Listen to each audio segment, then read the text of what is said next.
Hello, everybody. Nicholas here with Paulo, wishing you a good start to your week. Hope you're doing well. Thank you so much for giving me a couple of minutes to get everything ready. A lot of messages coming through for you today, and looking forward to helping you through the next 6 to 8 weeks. So if it's your first time here, welcome. As I said, we're going to be looking at basically the monthly forecast for your sign, which, by the way, you can use for any aspect of your chart if you happen to be pretty savvy in all of your placements, in particular Sun, Rising, Moon, and Venus. But also, again, if you happen to know other pieces, feel free to look at that. You can also watch on behalf of someone that you love, and really anyone's welcome here if you just need to get some messages. I'm going to be doing a new portion today. I didn't fit it in here, but I do have some cards to put up when I do this, where we'll take a look specifically at Sun, Rising, and Moon messages. I do that right before the meditation, so do stick around for that. This is the basic format here. I like to start with channeled messages, things that come through dreams and meditations. Then we'll move into the cards. We let that take whatever shape it needs to. And then we'll do some interactive things here. First, I'll expand the forecast. Then I'll let you vote on some things. Then I'll look at some things. And then we'll focus on, at the very end, an opportunity for you to silently ask a question. But the whole format's right there. A couple of quick notes as we're getting started. If you'd like to have a chance to chat, I do require that anyone that chats subscribes. That's just a way to show support on the channel, and that's the big perk of doing that. It also helps the channel grow, and it serves this video up. Hit like once if you can. That also is very helpful for channel growth, and it's free. All these things are free. If you'd like some reminders of when I go live so that the schedule is there for you, feel free to follow me on social media. I always use the story features, especially on Instagram and Facebook, so that's a great way to just remember. And then I'll also put posts and tweets the morning of the video just so you can remember. And hopefully you'll follow me there. I also put some specific things on Instagram that I don't everywhere else, so that's a great way to kind of get like slice of life things. If you'd like to show some love and support in the moment, you can also do it using SuperChats, SuperStickers, or later, if it's on replay, you can hit the thanks button. And all of this goes back into me developing new content for the channel, including something that I've been waiting to do. And finally, I think I know what I want to kind of do with it, but the podcast sometime here in the spring or summer. So that's everything there in a nutshell. We're going to light the candles together today, just because I had a lot to write and do beforehand. And sometimes I choose to do it, and sometimes it's sort of like, well, we're going to do this together because I want to start the show and get things going. So I light candles with different signs each month, just to kind of help set intention and show you a little bit of the behind the scenes preparation work that I do. So let's do that, and then we'll get started, all right? Leave this up for those of you that just joined. And we'll begin here with one simple candle connecting to source. I think this is important. If you were just to do one thing before meditation or working with cards, just closing your eyes, connecting to the light, that's the key thing. If you want to light a candle, you can do that as well. So close your eyes. Imagine that there's a single ray of light coming down, either from the sun, a star, or just your higher self. And you're in that sort of receiving energy, receiving love, abundance, guidance in the highest form. And that's our intention here, is to receive only that kind of energy today. We'll filter out anything that is not of that high light. Okay?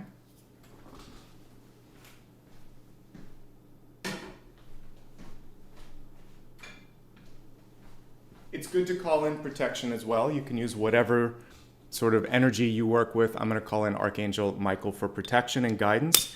Keep us in that high light and energy that we just talked about, and please protect us so that we can surrender to the messages coming through, receive what we need to receive.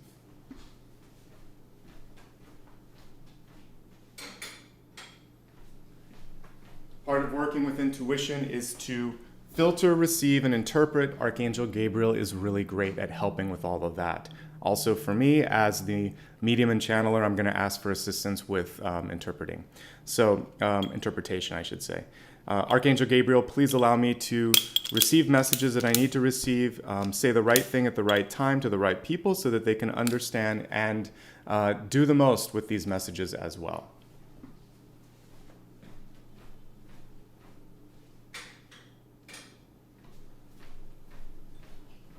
For anybody that needs to receive healing today, Archangel Raphael will come through and allow for that healing to take place.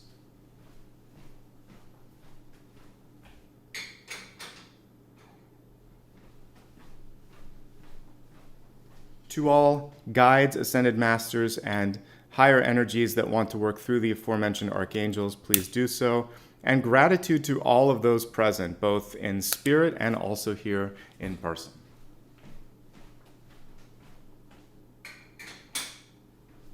I always like to wrap up with one last piece, which is just to say thanks to everybody. Thank you to all of you for being present. Thank you to all of our guides for being present. We're not always aware of them, but they're always here. All right, so let's move into the channel messages. Today, I learned something. I always learn something when I look at the channeled messages, but the first thing that I saw was a whale. And then as I was doing research, I found out that dolphins are actually part of the same family as well. So it's a combination of these two. I was intending to just talk about whales, but it's actually going to be whales and dolphins because they are related. Who knew? Probably some of the zoologists and and other scientists out there, but I'm learning new things, and that's one of the things that I always enjoy when I do the research. So this sort of dual totem is pretty darn cool because these are intelligent creatures. They are, whales anyway, are some of the biggest animals on the planet. And the appearance of this, to me, is kind of tantamount to not just making a splash, but it's kind of like star energy. I didn't put it in here, but it's something that we're going to talk about. I'll talk about a lot more than the 3 or 4 slides that I have here. But when I see something this big, it's showing me a breakthrough or a splash or a really big moment coming through, but in a positive way. You think of people that actually go out there for whale watching, right? So there's the energy of the world and the star that's going to be infused in this reading today. And what I'm really going to try to help you do is to figure out how to make that, sort of splash or moment in the spotlight count the most. Let's look at some facts about the whales. First of all, they are the largest animals on this planet. The colossal blue whale is actually one of the biggest and heaviest as well. It can weigh more than 200 tons, and it can stretch up to 100 feet or 30 meters long. That's a pretty big animal. As I said, I learned that dolphins are a part of this big family here. However, they lack one less breathing hole than the whales. Whales have 2, dolphins have 1. They communicate through low frequencies, which we can't hear, but these frequencies can travel amazing distances, again, about 500 miles. So fun facts that I didn't know, particularly the bit about dolphins also being a part of this. I think that's fascinating. Here's some things that this combination of totems remind us to do. First of all, to breathe and to play. These mammals don't have gills, so they have to come up to the surface to breathe. They spend a lot of time underwater, but if they don't come up to breathe, they're not going to live. We as human beings both literally and figuratively need to breathe. We need to breathe so that we can, feed all of our organs with oxygenated blood, but we also need to breathe in the sense of taking a break. On the weekend, I know I saw 3 cards. If you haven't watched, by the way, The Collective, you should. It was posted yesterday, and this is a little carry through of that message. So sometimes when I dream, I'll see cards, like I'll be pulling cards, and I remembered the 3 most important ones, like across the center that I was shown. And it was the 3 of Wands, the 3 of Pentacles, and the 4 of Swords reversed. The 4 of Swords reversed can be basically when you are so busy that you are burning the candle at both ends, or when you are restless, or when you're just not feeling like you're making enough time to relax. So the fact that we're getting these 2 totems that come through that specifically are reminding you, Scorpio, to breathe, it's going to be really important to make some time to do that. I know a lot of you may be parents, juggling a lot of things. You may be single, and like me, maybe you don't have any parents or anybody in your life, so you have to depend on yourself, and that's a lot of stress. You may be working in a really stressful corporate environment, which I used to do and I remember, and you have a lot of deadlines, and it just feels like, how am I going to do this? One day at a time, one breath at a time, 1 hour at a time. When we start to look at the overarching sort of pressure of things, it would feel like the 10 of Wands, sometimes the 10 of Swords, overwhelming or painful. When we take it down to all the little pieces, you just have a bunch of aces there. One at a time, you can delegate a few, you can figure out what to do. So that's my advice for you, is to take a moment, breathe. If you have that Ten of Swords energy, take one of those swords and ask for help. You don't have to do this alone, all right? I chose a different card here to spotlight because I think one of the best things that you can do to bring you out of that sense of breathlessness or, kind of working to a point of exhaustion is friendship. And as you get older, you realize that friends are even more important than family, perhaps. They're your chosen family, right? So take some time this week and spend it nurturing and developing some key friendships in your life. And for those of you who say that you don't have love or you don't have family, you can find those sorts of things in friendship. Maybe it's not the same thing that you were looking for, but in some ways it can be even better in the long run. So I want you to focus on what we see here, which is kinship, which is camaraderie, which is a playful sort of energy. It also can lead to things like love, but not necessarily, that's not necessarily the point here. It's to say, have someone in your life be an accountability partner so that you can relax, so that you can take care of yourself, so that you can have fun. Do something enjoyable with them. Don't make it about productivity or a purpose or a point. Just have some fun with someone in your life. Play is a really big and an important piece that gets brushed aside. I think Americans are the worst with this. Europe is a little bit better, but everyone in the world right now is having a harder time making space for just relaxation, fun, and spending time with the people that you love. So we learned a little bit of that in the pandemic, how important it was. Let's not forget the lessons that we learned there, that life is finite. I never like to say life is short. It could be long, but it is finite. It does have a beginning and an end. So let's do some good stuff with it, some exciting things, and let's have some fun. The more fun you have, the more your battery gets filled up, that internal battery, and the more you can do in your life, okay? So let's really embrace the Six of Cups, have a good time, spend some time with people that we love, make an impact on this planet, and have some fun in the heart space, which is something that your sign knows a lot about. Your words can make a splash, and they can go the distance, because if we go back a couple of slides, like I said, the frequencies being able to travel like 500 miles, that's significant. So the fact that low frequencies were a part of whales, however, was interesting. So really, we'll talk in a couple of slides here about elevating the message, but the main thing here is that you have this capacity to make an impact.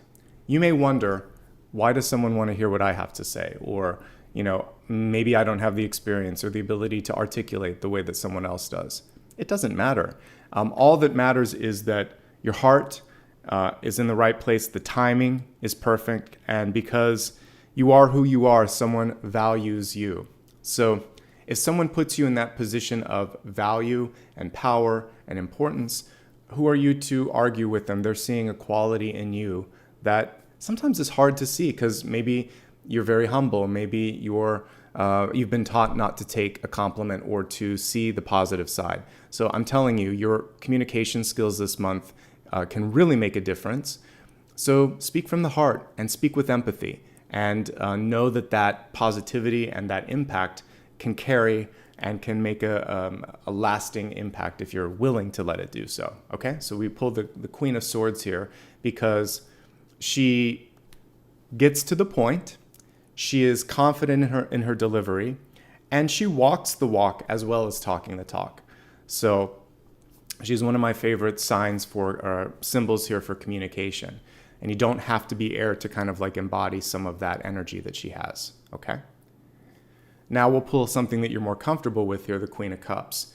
Here's how you can take that ability to be sort of like impactful and bring it up a notch. Queen of Cups can raise the frequency with her empathy, with her heart. So if you're having a hard time being heard, the timing could be off. The tone could be not quite what it needs to be. One of the things that I put in here is to like work with someone else. We highlighted the friendship card here, the Six of Cups. Talk to someone, bounce off your ideas and see if it's right or if it's maybe tone deaf, and they can help you adjust the tone or the way that it's kind of being articulated. Try to avoid being frustrated when communicating, doing any sort of finger pointing, or using any fear-based communication. Like, if we don't do this, this is never going to happen. Or, any threats or anything like that. And if there's anyone in your life that's trying to use that to evoke some sort of a reaction, what I would do is simply, in the most calm way possible, say, that really doesn't work with me, but I can tell that this is important to you. So why don't we look at it from a different angle? I'm just as invested in this as you are, but let's not go to fear or worst case scenario. Let's try to figure out how we can work this out. And what you're kind of doing then is taking the air out of their overstretched balloon and giving a little bit of room for both of you to breathe. You can even set another time to talk and say, this is really important. I need to finish this, and then I want to give you 100% of my attention. If I do it right now, I won't be able to do that. Can we talk in 1 hour or in 10 minutes? Let me finish this up, and then I'm all yours. I'm all ears, I'm all eyes. If someone is then on their phone and not listening, say, listen, I've given you this undivided attention. Put the phone down and let's talk. So you're going to have to work on some de-escalation in a way that doesn't sound condescending or commanding. It's more about, let's do this together. Please extend me the same courtesy. And please, let's try to keep it kind and let's try to work together, okay? If you're in the presence of someone who just doesn't want to do that, that's another case altogether. But I think that you can use your heart and put that energy out there in a way that really makes a difference, okay? One thing that I always think of whenever I'm looking at whales is that they're gentle giants. Most of them are very much harmless. They're eating plankton or small animals in the sea, and they're not really going to affect us. If we leave them alone, they'll leave us alone. And so if somebody is kind of waving their hands and screaming and there's a lot of craziness, take a deep breath and be that gentle giant and show them a different path, okay? Not always easy to raise the frequency. People ask me, how do you do it? I gave you a bunch of examples there. It's empathizing with where they're at. I can tell that this is what's going on, or it seems like you're upset. Why don't we stop a second? Tell me more about why this is going on. How did it get started? So before you just kind of jump to all of the, let's do this is going on, like really get to know where that person's at and then move forward. And if they won't slow down, then you might have to bring someone else in to help out with that, because sometimes someone else needs to be in the middle and sort of referee the whole thing, okay? This is the last slide before we get into the reading today, and this was something that my guides were kind of giving me to present to you as a challenge.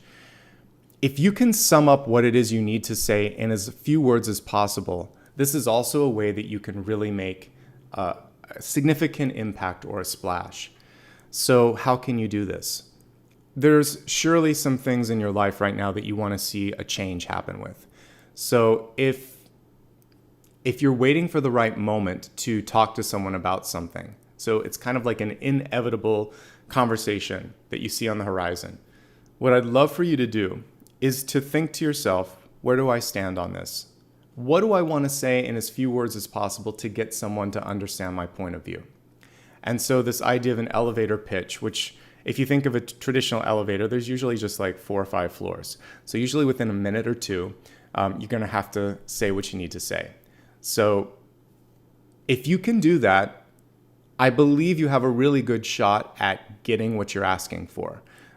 If you can't, you start to lose attention, and you, for whatever reason, it may be a little bit more challenging for you. You're going to have a few more goes that you're going to have to do at getting something complete. Same thing goes for other people in your life. You could say, there's a lot to process. Why don't you break it down into the one thing that I can help you with the most? This is really helpful if you're like a teacher or a counselor or a parent.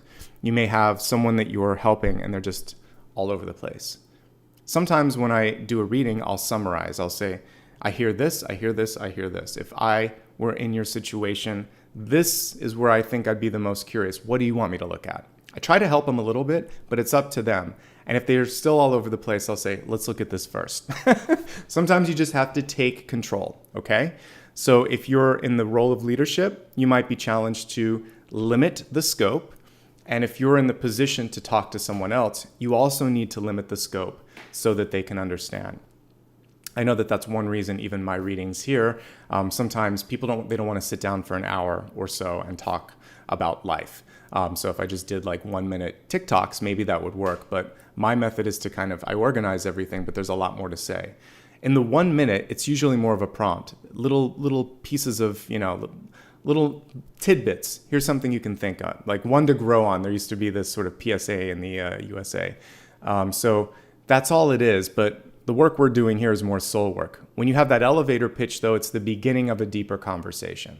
So think of it as a teaser or as a thumbnail or as a little bite. We don't need to kind of get the whole meal down in that elevator. You just need one little bite. So if you can work on that one bite, then I think that people are going to want the whole meal.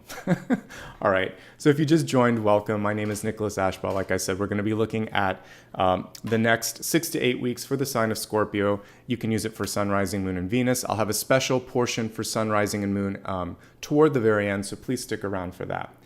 Let me take a look at a few decks here, which I'll allow you to vote on, and then we'll get started, okay? So let me just go ahead and let you take a look at what I'm going to choose here. So I think one of the ones that I want is the Tarot of the Divine. Let's see. We have the Modern Witch. We have Star Seeker. And let's see what else is calling to me that I haven't used in a while.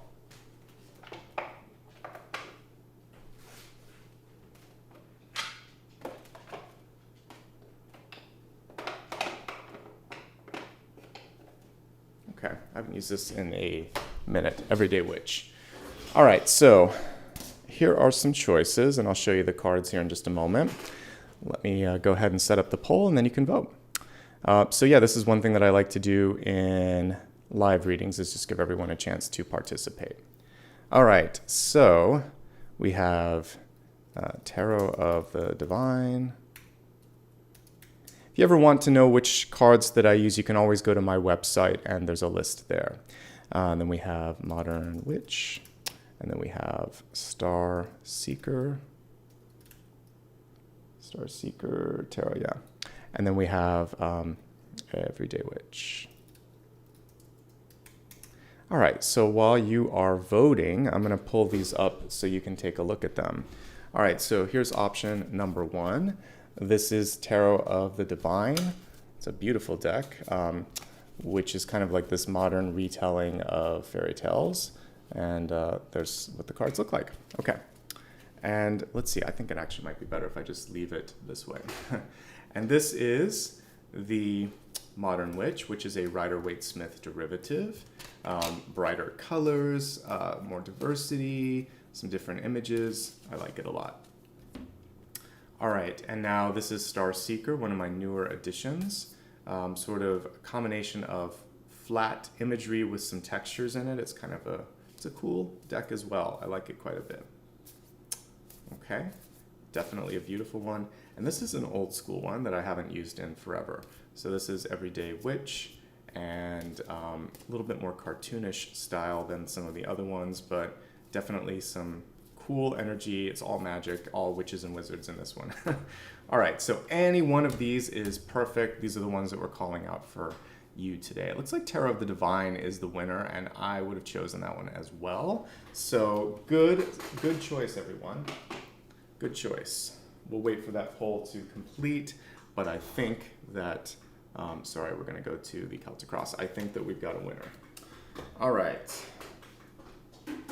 Indeed, we do. Actually, no, we got Star Seeker. Look at that. Star Seeker stole the day. You'll have to wait for another day. I always wait for the poll to finish up. It is Star Seeker indeed. Good job for those final few that were voting on it. Never give up. We only had 56 votes. I'm always surprised. You know, we have over 232 people here today. So thanks to those who voted. You won out in the end here.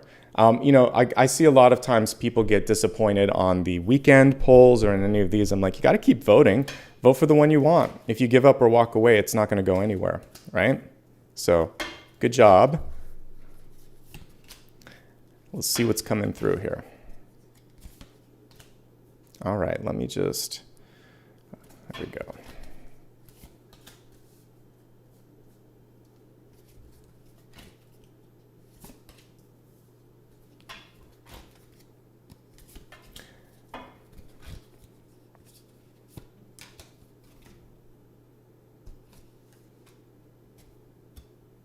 Okay, we're going to let that one sit here because those two stuck together.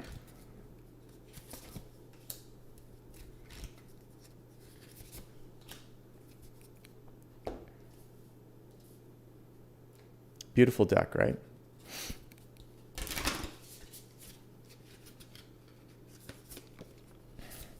Also had a couple of these that stuck together.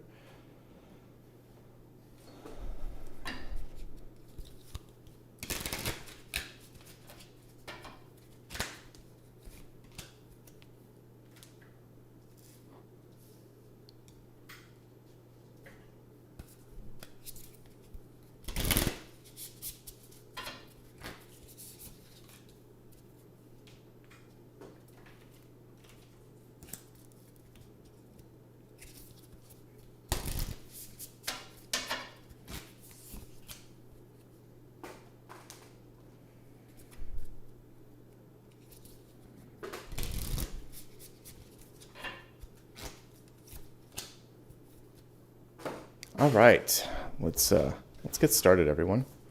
All right, we're going to begin here with your 2 catalyst cards that came through. They were stuck together. The first one we have here is the seed.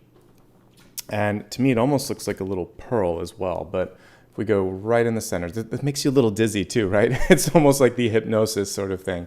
All right, so we have the seed card. This is such a beautiful energy. This is basically like a big Ace of Pentacles, right? And that's how I view eggs and seeds. And yeah, that's pretty much all that I would associate with the Ace of Pentacles. Sometimes we don't realize how a very small beginning can create something enormous. Even the biggest redwood is going to start with a little seed or a little sprout. And that's kind of what this reminds me of too, is all the rings of a tree. And so I see whatever it is that you're trying to create, wow, it has this potential to stick around for a while. Every ring of a tree kind of represents a period of time. So this to me is a lifetime. This is something that could really make a difference. So if you've been waiting to plant a seed, waiting to begin something, this particular card is saying now is the time. And that connects very nicely with the whale/dolphin totem that we had today, particularly the whale portion of it, which is all about timing and, again, embracing that moment and making that splash. And then we have like an emperor type energy coming through here with the king card.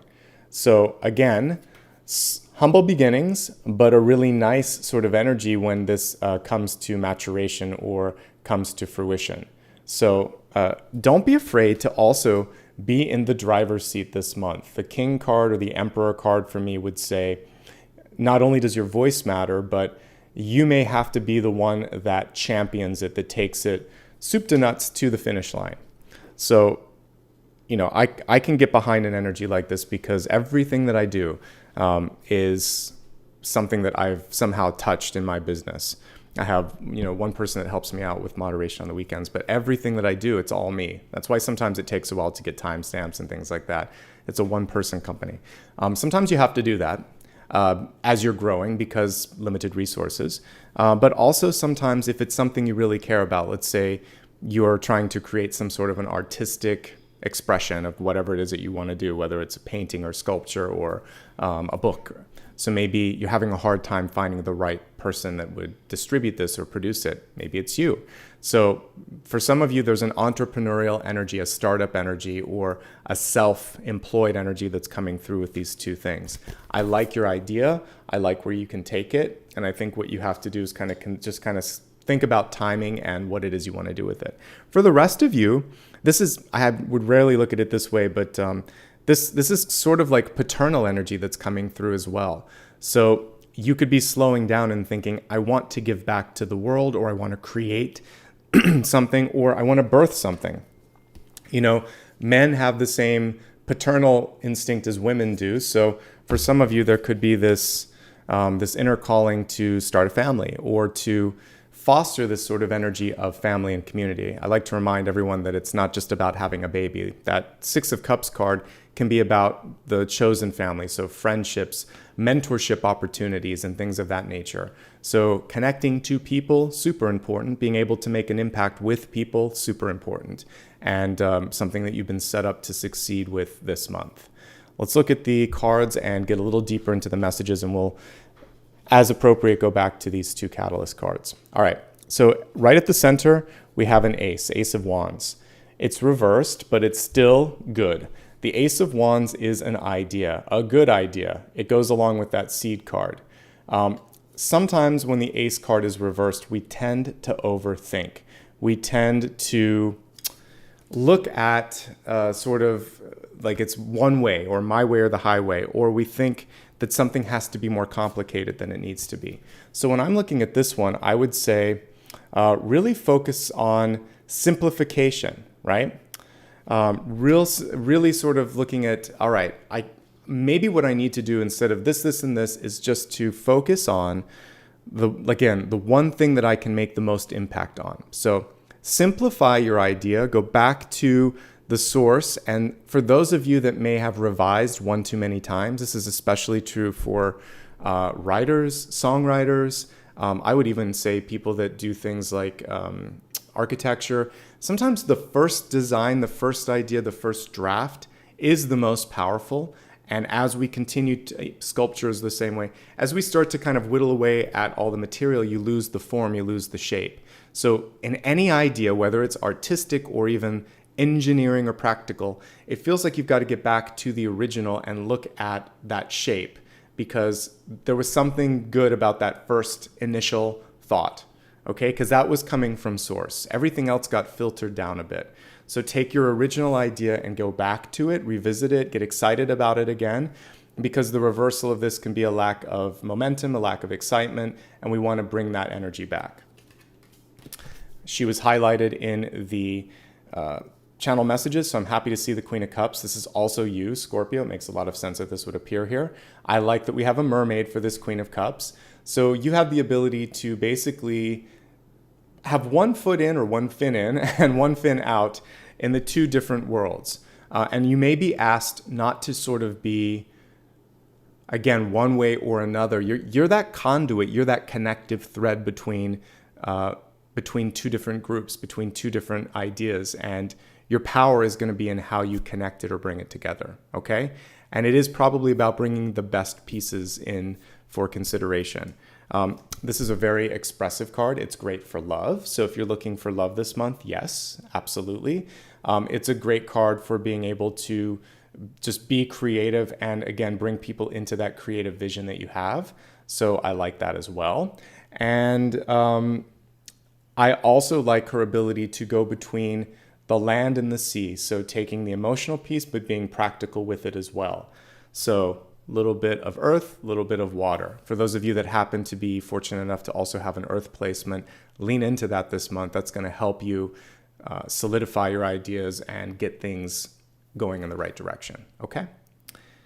One last thing when we're looking at this particular card and its arrangement, I also kind of get the energy of a siren when I look at this, which is something that would call you in using its voice, which also goes along with what I was talking about. So for those of you that might be thinking of marketing or promoting something this month, this is a very good card for that, because whatever it is that you have to say or the way that you're going to say it could really catch on, go viral, or really strike a chord with people. So I'm kind of hearing that siren song pulling me toward whatever it is that you're trying to do. So that's a positive message as well. All right. Looking in the deep past. You know, I mentioned this when we were talking in the channeled messages. I think when we were looking at the Six of Cups, I said one of the ways to get rid of the 10 of Wands or 10 of Swords would be through that playful sort of energy. So some of you have been carrying a pretty heavy burden, right? Or you've been pushing through something, trying to finish. The 10 of Wands at its best is graduation. It's completion. We see this woman going up a hill with all of this sort of burden in the form of the wands, but she's got that lovely house, that cabin there that's saying, welcome home. This is what you've been waiting for. This is what you've been building. But we always see that sort of burdened energy with the 10 of Wands. Like it's a lot to bear. So you don't have to do this alone. That's the main thing that I get with the message from the past, is that some of you have been just doing a lot on your own. And part of it is because, you know, again, it might be the entrepreneurial energy initially that we were talking about with this card, where it feels like it's my idea, I have to do it. And you're very passionate about it. Just make sure that you take care of your health. And you don't have to do everything all the time. In fact, if you do that, it's probably just going to end up exhausting you in the long run. So delegation is key. If we were to take a couple of cards here, you can subtract. This is the interesting thing in Wands and still be successful. You take a couple away, you have the Eight of Wands, which things are moving, they're going in the right direction. You take a couple more away, you have the Six of Wands, which is success. Sometimes doing more is just doing more. Sometimes doing less, you get a chance to do it better and be spotlighted. And that's kind of like what I was talking about earlier. Less is more. Sometimes more is more. You might just be doing too much and it's exhausting you. So finish what you started, or ask for help because it might be taking longer than it needs to. You can still get it done, but it might be taking longer. And we see that here in the Seven of Wands. And I do think that there's too much going on because this is about working hard, but this is saying that something's out of balance. Something's a little bit off kilter a bit. All right. So let's talk about it because, the universe wants us to look at these two cards. So I'm going to start here with the Seven of Wands. So the good news with the Seven of Wands is you can do it. You're already doing it. And even if you don't think you can, you will. It's a card of success. But what happens with this is, let's look at scenario one. For those of you that have a hard time saying no, we see all of these people below. This can be friends, family, boss, anyone in your life that wants to ask you for something. And in your head, you're like, I can probably do one more thing. I'll try that. And you probably can. But it ends up fatiguing you. Or it ends up pulling you in a direction that takes you away from maybe doing something that's a higher calling. Don't be afraid to say, this won't fit in my schedule this week. How about next week? Or I have a referral for you. Here's someone else who can help you with this. There's always a chance to push back on this one. There is a danger with this. So scenario two, the Seven of Wands can actually lead to the Seven of Swords. Good intentions, being able to do all this stuff, but all of a sudden something comes through, an unexpected twist or turn, an extra, something that needs your time and energy. And then all of a sudden what you thought you could do, you can't do. And it becomes a lack of accountability. You fall short of expectations. It would have been better to juggle a little bit or push back a little bit so that you have contingency built in. When I look at these two cards in rapid succession, this is doing too much and this is a lack of contingency. Contingency, just a fancy word for a backup plan, for padding. So whenever you're building a house, you build a contingency budget in there so that if there's an inspection or if something breaks or if there's a theft or whatever, you can cover that. We should always, insurance in our life is a form of contingency. So worst case scenario, stuff like that. I want you to have padding. Yes, you could do it, but why not save a little bit just in case one of these other things doesn't work? So for those of you that are incredibly busy, push back, add contingency, take a deep breath, get the rest that I was talking about on the weekend, and this is going to save you a lot of time, okay? For those of you that are having to work hard to prove yourself, scenario number 3, you'll be just fine. But the thing is here, even if you are just fine, you're going to have to make some judgment calls. So the Two of Pentacles, it does require that we kind of create a triage, which is helping something or someone that can use the help the most and de-emphasizing something that isn't going to benefit from it. So like in the war, often a triage nurse can't help everybody. He or she is going to have to look at someone that is not going to receive, isn't going to react well to the antibiotics or the surgery and say, I'm so sorry, we can't help them, but we can help this person. So difficult choices. Sometimes it feels like life or death, but we're just looking at projects and priorities here. But it can still sometimes feel like, I don't want to let that go, but I know it's just continuing to eat up my time and energy. So you're going to have to kind of figure out that delicate balance. The best part of the Two of Pentacles is you have an ace. It's a hidden ace. So what you have to do is say, this is going to wait till tomorrow. This is going to be my focus today, or this is my focus for the next couple hours. I'm going to really put 100% in it and finish it rather than going between the two and doing a half-hearted approach at both and probably not getting anything done of notice. So make a choice, trust the choice, delegate if you need to, and understand that sometimes sacrifices have to be made in order to get something done.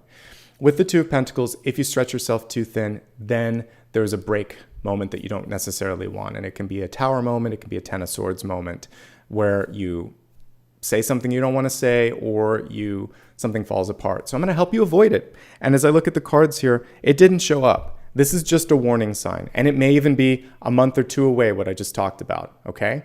So just find your balance, find your zen, and that's going to be super important, okay? This deck has some bonus cards, which is why it's always fun to read with some of these decks here. So this one we have the womb. The womb card is upright. So for me, a card like this is a rebirthing moment. And it's a chance for us to go back and take care of ourselves, perhaps the way our parents couldn't have or our friends couldn't have. It can also be sort of the energy that you would see, it's after the world, but, judgment comes before that as well. So when we get into a new phase, there's this shock. So a baby that's born, the reason it cries is it's out of that secure energy of the womb, right? And all of a sudden there's sounds, there's lights, there's people touching it, wiping it off and all this stuff. And yeah, I probably would scream too. Fun fact, I didn't when I was born. My mom had the doctor pinch me to make sure that my lungs were okay. So maybe sometimes I'm like, don't touch me because of that.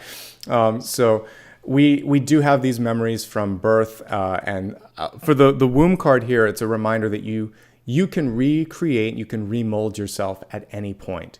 We do not need to be born or to die to go through it. I talk a lot about the ability for you to have sort of like a mini life review at any point in your life.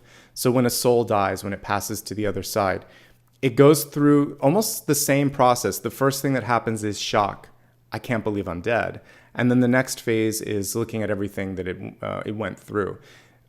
Let's forget about the shock and let's focus on the life review. The life review is a chance for it to decide, what do I want to do in the next lifetime? What do I want to do in spirit between this life and the next? You can save yourself some of the pain and some of the regret that you might have in a life review by doing it while you live. So I would say each and every day, take a little moment and reflect upon the day and think, could I have done anything better? Did I do anything I was really proud about? How am I making an impact? And then if you ask yourself those like 3 questions each day, when your final day on this planet comes and goes and you have your life review after, you're gonna ace it. You're gonna be fine because you will know that every day you were taking stock. And that's all you can do in any given lifetime. We are not gonna be perfect. We're gonna make mistakes, but the important thing is to learn from them, okay? And so I really feel like that's the main message here with the womb card, okay? And for those of you that may have lost something important in your life, it can be the identity that you have when you're in a relationship, husband, wife, mother, father. It can be a title that you have when you're at a job. It can be losing someone in your life, maybe a parent, for instance. All of these things can take away a piece of your identity, but the womb card is saying we all have the ability to be reborn in this lifetime without having to die, without having an NDE, a near-death experience. So give yourself a chance to reimagine what's possible, and you'll thrive at it if you do that. Most people don't do that. They just keep going and going and going, and they don't take time to slow down. I talked on the weekend about the importance of meditation. When you meditate, you don't have to expect anything. Sometimes it'll be just a mental sort of download or dump from the day before where all this stuff is coming through. Sometimes you'll get nothing and it just feels like you're sitting there. Sometimes you just get this beautiful wash of energy. Don't judge, just be present. That's all the universe asks in meditation. Just breathe. You can listen to some music if you want to. You can just go take a walk. That is a form of meditation. Sit down by a bench and listen to what's going on in the world. I went to the beach the other day and just listened to the water and smelled the salt air and just connected with nature. And I thought, this is nice. I need to do this more often. Okay? Meditation takes many forms. You can play an instrument. That's another form. You're downloading. As long as you're kind of like in the flow, that's all I care about. Okay? Let's look at what's going on with you this month. When I'm looking at self, ego, where you're at. Oh, this is a cute card. So we have a mama or papa bear behind this person, and we have all the 9 of Swords around them. So for some of you, you feel perhaps trapped in a position. You might also feel very stressed by what's going to be able to happen in the long run. Will I be able to do this? Am I prepared for this? What's going on? You may also feel beholden to the energy here. So as I look a little closer at this particular card, there is actually a snake that's wrapped around both the bear and the person here. So what we're seeing here is a chance to let go of some sort of a conditional tie from you and another person. Conditional love, conditional experiences. An example of this would be, I love you as long as you do this. Or if you could be more like your brother or sister, this would make me happy. Or at work, it could be like, why can't you be more like this person? This is what we need from you. So sometimes in the case of a job, conditional energy is important because that's part of your job requirement. But when it comes to relationships, friendships, and family bonds, it feels like there's a binding that's going on of conditional energy to the love. So one of the things that you're going to do is take that binding away and say, no, I'm not afraid of losing you. This is who I am and this is who I need to be. Because the Nine of Swords is a fear-based card, ultimately. Typically, you would see a person at night or in a dark room with all the swords above them. And sometimes those swords are swords of their own creation, just fears and anxieties. Sometimes those swords are things that other people have projected on them, like, you don't have the skills to do this. Are you sure you're going to be able to succeed? This person's pretty competitive. Do you have it in you? So basically we build these swords, sword by sword, and then eventually it starts to just become overwhelming. But the truth of this is it's usually something that you build up in your head. And what we see here is that we can become beholden to those after some time. So that bear in the background could also just be like the monster under your bed, where you think it's there, but it's not really there. So I look at it as a loving bear that's saying, you can do this. Let go of this fear. I'm not here to hurt you. So let go of whatever your fear is. The way that you can do that, it's easier said than done, but a lot of times is through educating yourself on why you're afraid and what you can do if that worst case scenario happens. Talk to someone, and then just take each day as an opportunity to disprove the fear. See what you can do today to turn it around so that fear doesn't exist for you, okay? It will be all right. Focus on quality of sleep.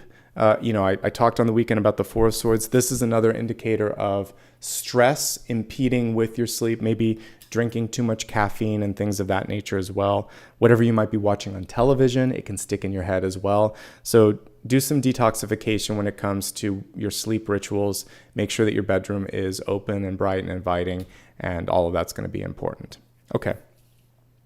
Let's take a look at what's going on in the environment. We had two cards stick together in the environment here, the Moon and the Five of Cups. Let's start with the Five of Cups. Five of Cups is a chance to shift your perspective, right? And what I like about this, I always have to look and see what the artist chose. Sometimes you see two, sometimes you see three cups upright. So we see friendship and partnership that's there to help you through this moment. You're not alone, and if you look real close, you can see the rainbow in the background, right? Beautiful rainbow. So this is acknowledging that for some of you, there's some stuff going on around you. There could be someone going through a painful breakup, a loss. There could be some drama at work or in your family. You could also be mourning one of the changes that we talked about, a change of like status from being single to married or married to single. You could be looking at, having someone walk out of your life or leave the planet. Whatever it is, mourning is normal. But God, look at this. There's a blessing here. So there's a rainbow, and the blessing comes in the form of a relationship or a partnership. To me, that's beautiful. That also tells me that there's already a bunch of people out there offering you something. Are you ready for this? Can I help you? Do you need to talk? So take them up on that offer. Talk to them. Listen to them. And love and opportunity can come in unexpected places, and that's what we see here. And now we have the Moon card here, and this is a slightly different interpretation of the Moon. We have no coyote, no dog, and really no sort of river in between them. Instead, they've chosen to look at kind of like two trees on either side of this moon. And we can see the moon phases very gently sort of overlaid there. If you can look closely, you can see that. So what does the moon represent? It can represent fear. It can represent hope. desires, and dreams. It's all the things that are not completely concrete, right? And as human beings, sometimes we want everything to be so concrete, so black and white. This is the sort of liminal in-between stuff that we can just almost touch, but not quite. So the truth of the matter is that's where the magic is. That's where things become, metaphysical, magical, surreal. So the dream that you think, how could that possibly happen? The moon card is coming through to say, I'm just showing you a shadow of what can be. Don't worry too much about that. Just focus on accepting this if you're ready to receive it. If there's a fear or something that we don't want to see, it's the universe saying, I know you don't want to see it, but you've got to work on this. Let's look at this. It's opening up a perspective into something that will ultimately help you. Even the scary stuff will help you because it's showing you an aspect of your life that is just beneath the surface. It's latent. But when you reach for it and understand it, then there's something more. There's levels beneath that are deeper and more engaging than what you see there. You have to get past this fear that's coming through here. Okay, so don't be beholden to your fear or held back by your fear. Look at whatever it is, educate yourself, and then look at the dreams and the hopes and the possibilities that are also coming through. The moon card also represents our primal connection to intuition. Sometimes it can come through in a fight or flight sort of energy where we automatically know I need to go or I need to stay. It can also be the butterflies that we feel when we are about to engage in something really exciting where we have a big stake. It can be a flush of energy when you meet someone for the first time and you're like, oh my goodness, we are going to be best friends, or that's the person that I'm going to marry, or whatever it is. The moon card is telling you on an instinctual primal level, this is what you need or this is what you don't need. So listen to it this month because it could bring you this unexpected connection to someone. People always bother me, like, why don't you focus on love? I'm telling you right now, here's an opportunity for it. It could be someone closer than you think. And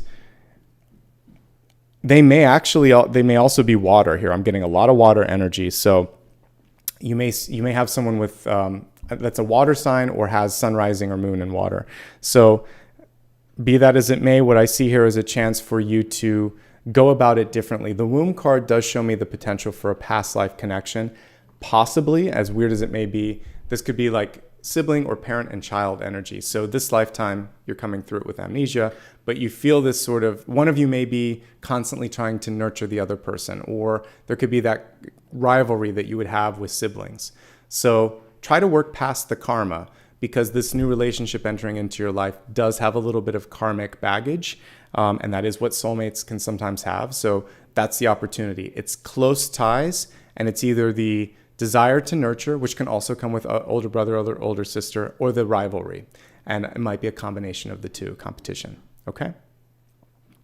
For everybody else, though, what this is saying is don't let fear get in the way of seeing someone or something that is a great offering for you. Okay, great opportunity. Looking at hopes, fears, and opportunity, which is connected to the moon card, we have the Page of Wands. So what I love about this page, and it seems to always pop up in that position, because I've used this deck before for different signs, but the Page of Wands is almost begging for attention. Over here. Or it's like the kid in class who, I don't know if you've ever, I remember kids that used to do like, oh, me, oh. They make all these noises to get the teacher's attention. Meanwhile, the teacher's trying to have someone else speak up.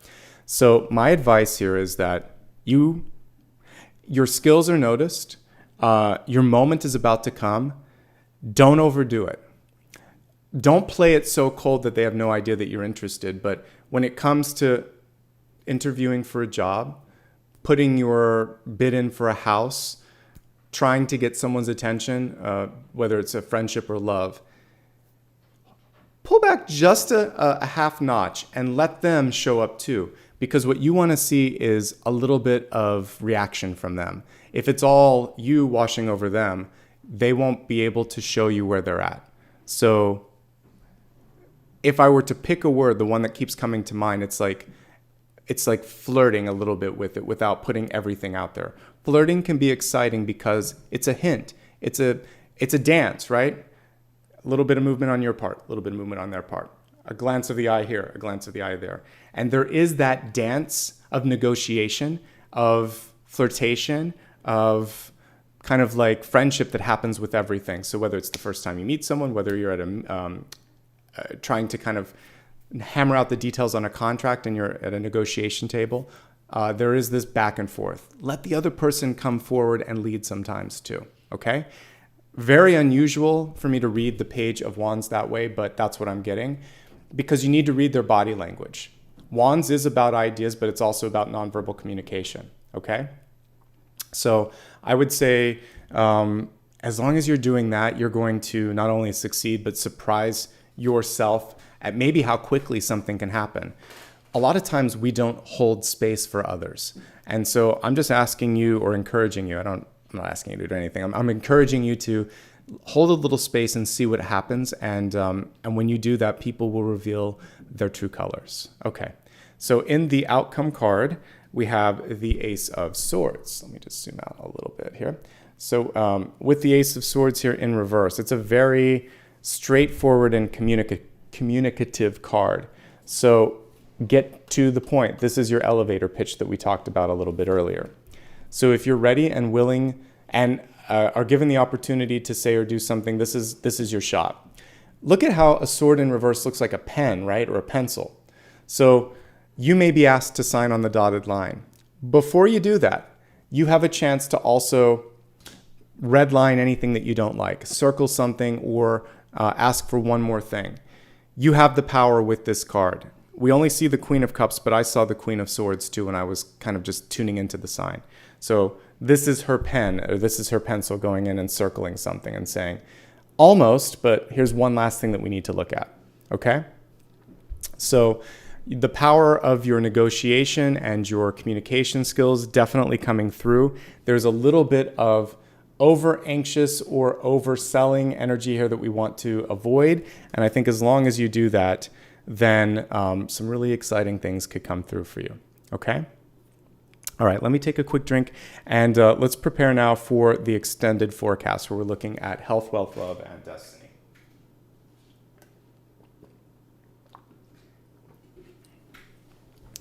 So the Celtic Cross can be seen with different lenses. Each one of these lenses is multi-part.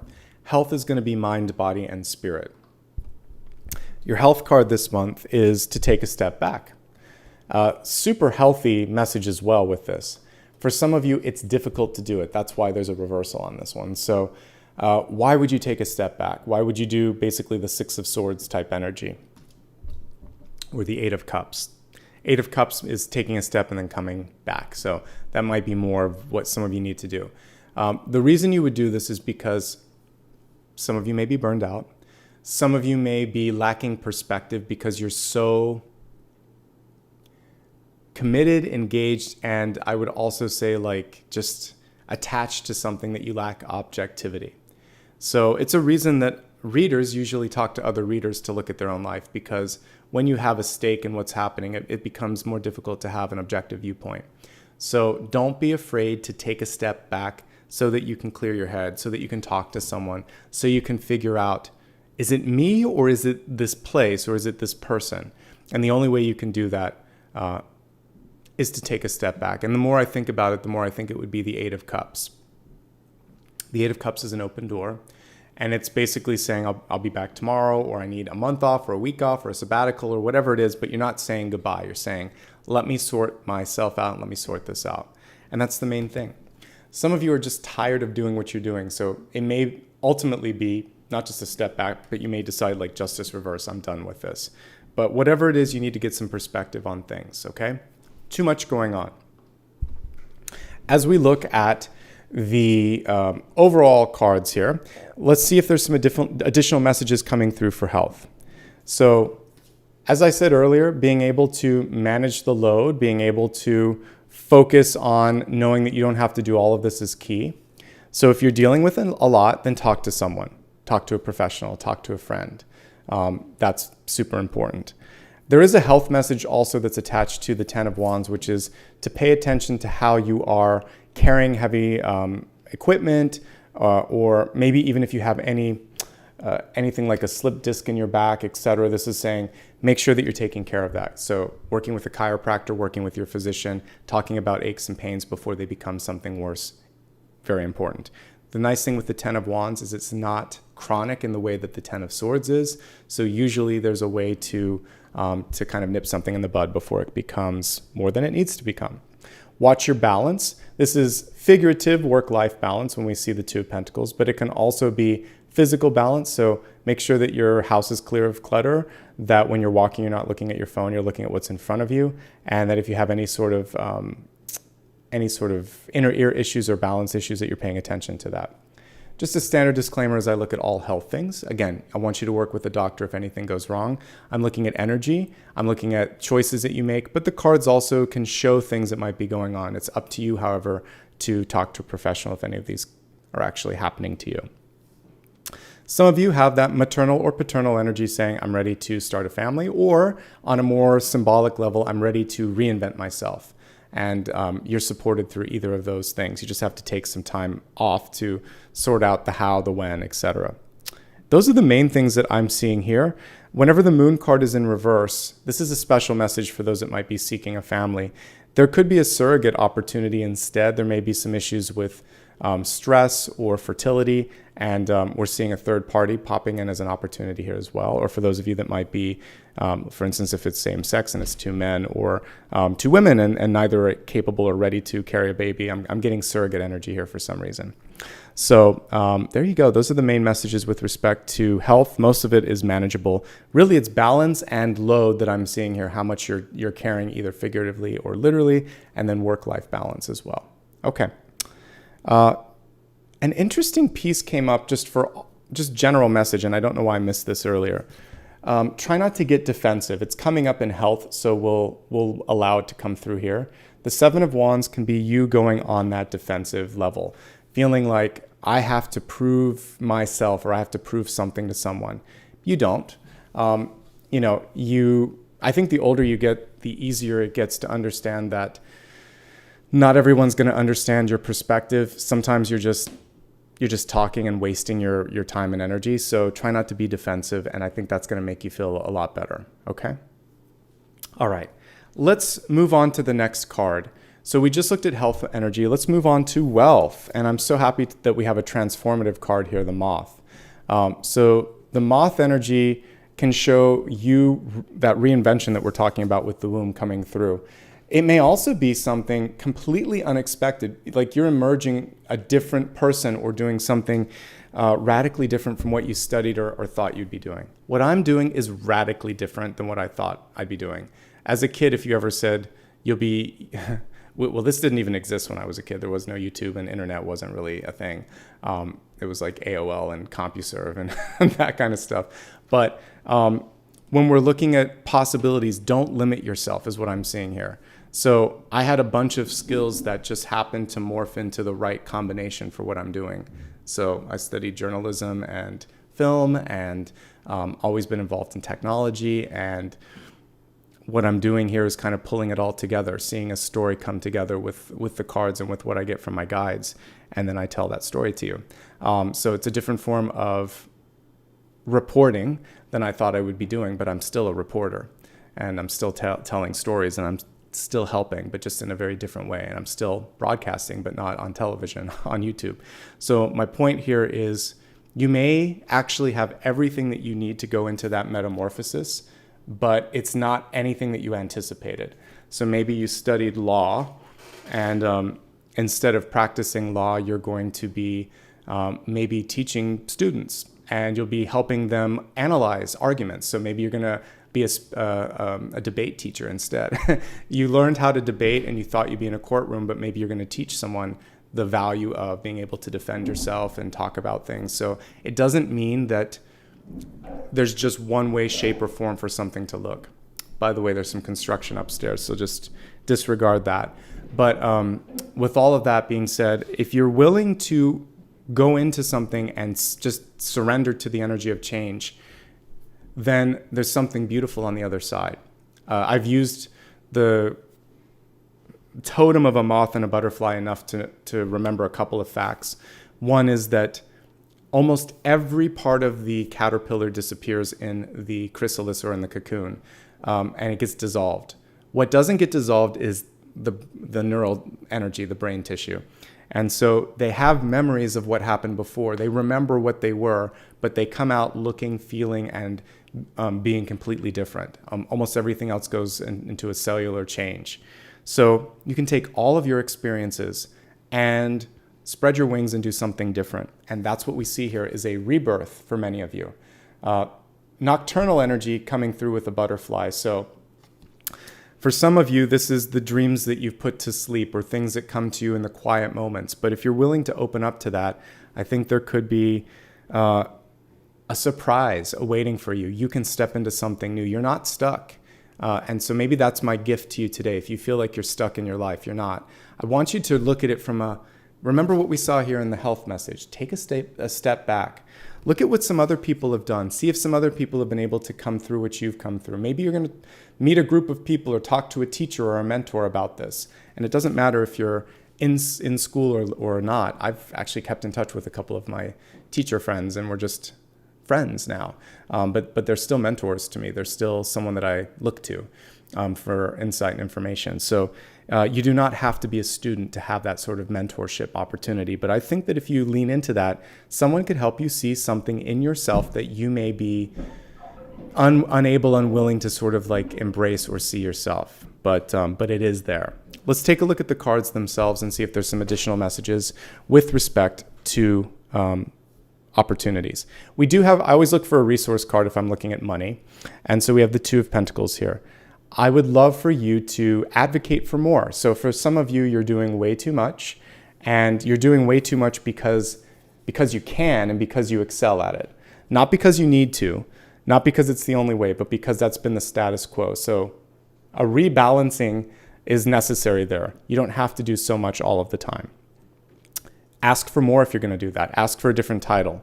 And if you can't, then say, fine, let's delegate this. Again, the entrepreneurial energy. The womb is also to me like Empress energy. And we also got the seed and the Emperor energy here with the King. So definitely you have the capacity to do this yourself if you want to. You are also every bit as strong. Basically, I have a king and a queen, or an empress and an emperor here. You're every bit as strong as the other person in the room here. So don't underestimate your potential at all. There's a little bit of stress for some of you going on around you. So it could be, again, low morale at an office or a family where there's a lot going on and you're kind of stuck in the middle. This is about not having to choose sides, by the way, the moon card. Different meaning when I'm looking at the environment here. Rise above. And even when things look dark, the moth is actually active at nighttime, right? It's flying. They're more nocturnal creatures. So what I love about the moth is there is light in the darkness. You can spread your wings and rise above. You can elevate that energy. So be positive for sure. We already talked about the flirtatious sort of energy of kind of let people show up, let them know that you're ready, but don't be too obvious about your desire for something, because this gives you a chance to also have room at the negotiation table. That's the most powerful piece, actually. If people know that you might walk away, that you might shop around, that there may be someone else courting you for whatever it might be, they're more apt to listen to your negotiation tactics. If they know that you're hook, line, and sinker in this, and that anything that you say is just basically you nodding and saying, this is not this is not something that I'm going to be willing to walk away from, then by all means, I would say, you're going to have a lot less that you can negotiate with. So my advice for you is to basically focus on showing that there's just enough interest, there's just enough chance that someone else might be able to pull you away, that the other person is saying, you know what, I care about this person. I want to focus on this. I want to make this worth their while. So don't show all of your cards. That's the main thing here. And I'm not always that, I wouldn't normally take that path, but you have a chance to get all that you deserve. And when we look at this particular spread, you're not getting enough right now. So this will give you the edge for negotiation. This is underappreciated and undervalued. And this is giving you, by not doing this, you're going to have a chance to ask for a little bit more. Okay? All right. So let's see if there's anything else that we want to focus on here when it comes to this. Oh, just one last thing. If anyone tries to negotiate with fear tactics, don't use that. That's actually a big red flag, that whatever it is that they're trying to say or do it's distracting, and it's probably going to, it's not worth it. It's a smoke screen. They're trying to take your focus from one thing to another one. Okay? All right. Let me see if there's anything else. I think that's it. The last thing here is that you're working too hard. Again, I've been saying this. Many of you have a chance to work smarter. And for some of you, there's a lack of vitality or a lack of fun. And so when the thrill is gone, sometimes we just have to listen to that, right? And say, all right, I'm ready for something else. I thought this would be a longer run, but that's okay. I'm allowed to change my mind.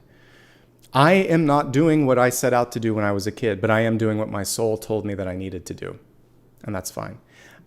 And if I look back at my career, I was changing jobs every 5 to 7 years anyway, and I think we have that natural cycle in our lives.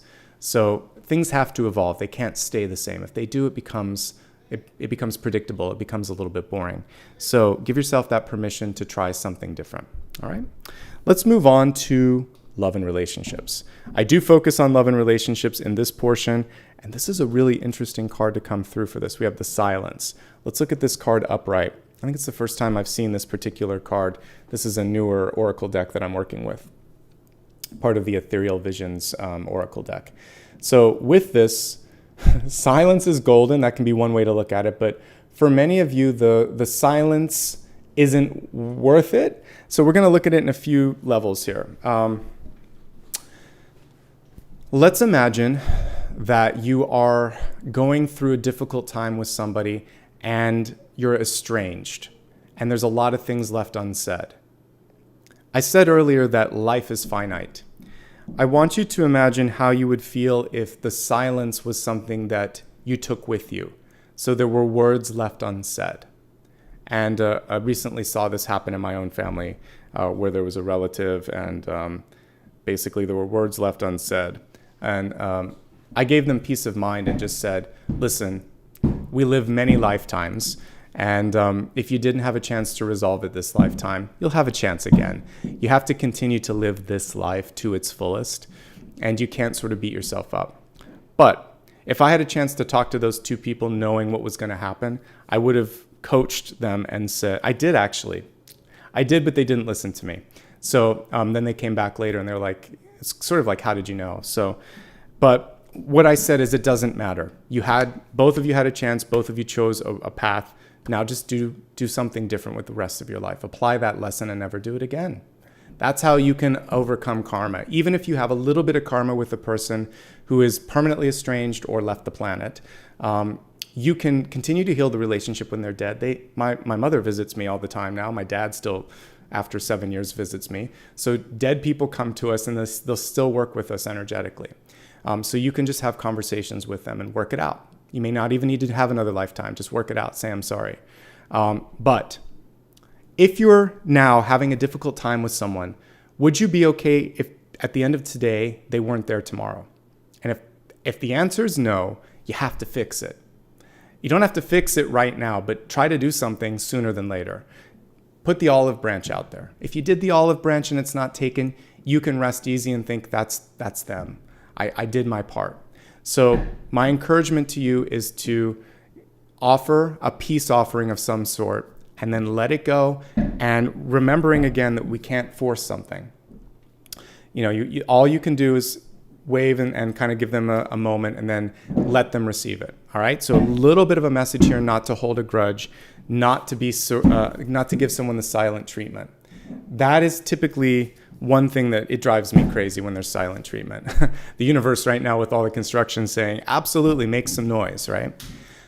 So silent treatment, be careful, because it can sometimes come back and it makes things worse. It's always better I think it's good to give people space, but silent treatment in and of itself, you've got to be careful with that, okay?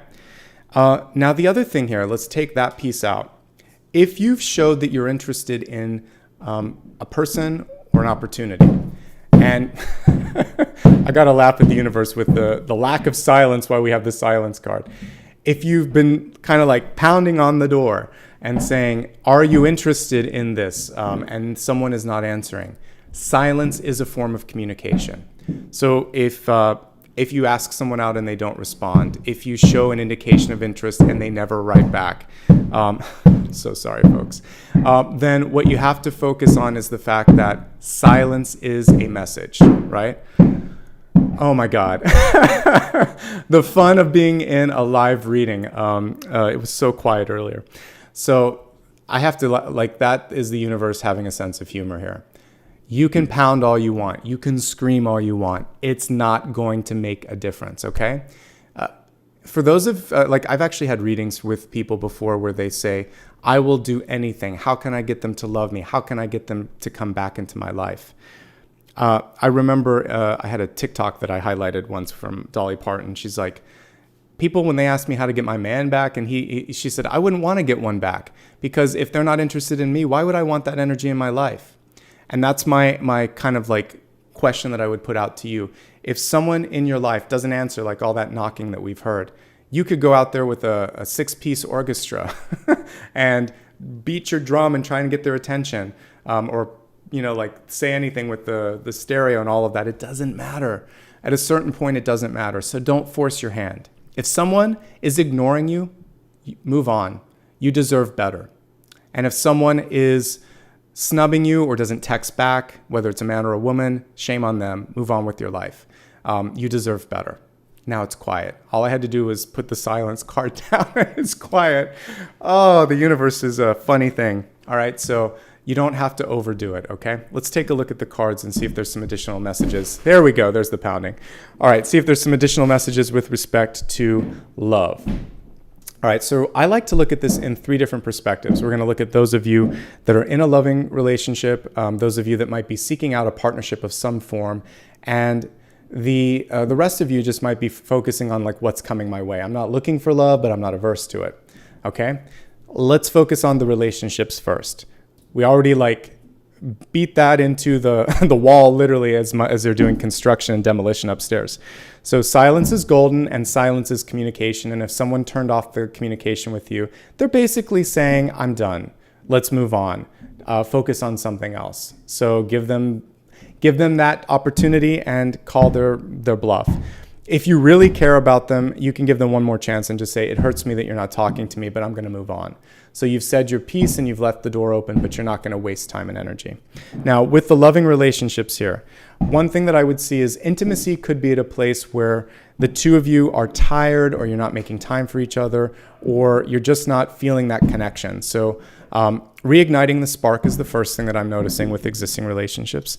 It does feel like there's a lot of love and a lot of affection, but maybe some of you are new parents. We've got the womb card. Or you're spending a lot of time and energy in focusing on creating something, fostering something. Well, that's okay. Just make sure that you're reconnecting with the one that you love. As we see here, the other partner may be wanting to help. We've got the 2 of Cups hidden in this 5 of Cups. But you're focusing so much on managing all of this stuff here that you don't have time, or vice versa. So I feel like there is a chance to even out the load a little bit and say no to some things and prioritize. The relationship seems to be on the back burner a bit, so how can you prioritize? I get it. There are times in our life where we are cramming for a final, when we are in the middle of a move, when we are grieving the loss of something, when we just got married and we're trying to figure out how to combine everything, and it just feels like it's too much. There's too much stress. I see it with new parents too, when all it is running from one errand or one doctor to another, or picking up the kids and doing this and that. What did we see earlier? Take a step back. Be a couple again and make some time to just be together. Even for those of you that might be trying to start a family. The womb card is saying it's not just about that sort of trial and error thing. It's also about deciding, like, we're still partners, we're still together. Let's actually just have some fun, because that actually increases the chances of conception, right? So that would be my advice here, is that whatever is going on, whether it's noise, whether it's being busy, whether it's being preoccupied, that you're gonna really try to reconnect with the one that you love and say, I've always been here for you. And if you're afraid of something, or if you're working through something, let's work this through together. We can do this together, okay? It also feels like, what we're looking at here is, I feel like one of you is making a definite definite effort to get the other person's attention. But if they're not coming through, then for some of you, that means that you might have to talk to a therapist, for instance, right? Because there's only so much that you can do as one person to kind of like solve all of this, right? Okay. Again, apologies. We're going to work through the noise of the reading. My mic is pretty restrictive, but that's going to be picked up a little bit, so apologies. Anyway, I feel like you can work it through, but there is a question here of if that other person wants to receive or if you want to receive. Communication is not a one-way street, and at some point that one-way street could end up causing more difficulty.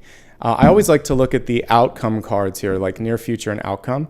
So clearly, one person's putting in a lot of work, but if the other person isn't receptive or is only critical, that's going to be a challenging piece. Okay? All right. So a little bit of work to go through in a relationship, but plant the seed of hope, plant the seed of forgiveness, and I think that's going to be really important here. Okay? All right. Let's take a look now at those of you that are looking for love. If you're looking for love right now, absolutely there's a chance for love. We have the Queen of Cups at the center. The one thing that is kind of interesting here is we have an Ace of Wands and an Ace of Swords both reversed. If they were upright, I would be sort of like giving you 2 thumbs up and saying this is perfect. With reversed states, what it's telling me is that things could get off to like a sputtering start where maybe you have the physical connection without being able to talk, or maybe you're talking a lot, but the physical sort of connection's taking a while. So give it a little bit of time. I would say 1 or 2 dates if that's happening, to kind of find your sweet spot and figure out, is this person just awkward?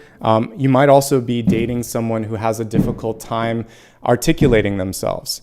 So if that's the case, one thing that you can kind of get comfortable with is, although we don't have it today in today's reading, is just silence. Silence doesn't have to be awkward.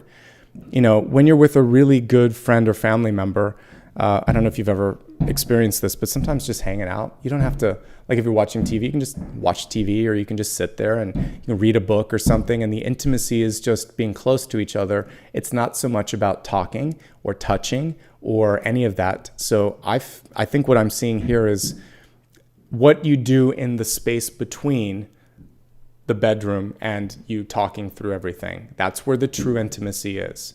One thing that, let's see, my puppy's behind me. One thing that's amazing with animals is they teach you the value of that kind of intimacy. Like if I happen to be reading a book or watching some TV, Apollo wants to just get up on the couch with me. So I'll put his blanket there and he just snuggles up. I can give him a little bit of a scratch and then he's like, okay, I'm good. Let me just snuggle. And that's it. He just wants to be close. So that's my advice. I think it actually boils down to both people in a relationship and looking for a relationship. The ability to just be close without having to do anything could be so valuable in getting you to the next level of intimacy. Okay? We see a lot of water coming through, so definitely you could be meeting someone that's similar to you or might also be a water sign.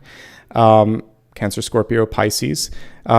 I do see one person trying a little bit more. You know, it's not the worst thing to be pursued. So if there is someone in your life and you may not be used to this, it may actually, maybe someone takes your breath away or takes your words away because for the first time they are saying things like complimenting you in a way that's unexpected or pursuing you in a way that's unexpected. Just receive. There is a space that's happening with all of these messages, which is just saying, I'm holding space to receive this love and this energy, okay? If it feels good, go for it. If it doesn't, you know what to do. All right, for those of you that are single and happy, the big opportunity this month is actually about finding a healthier way of being.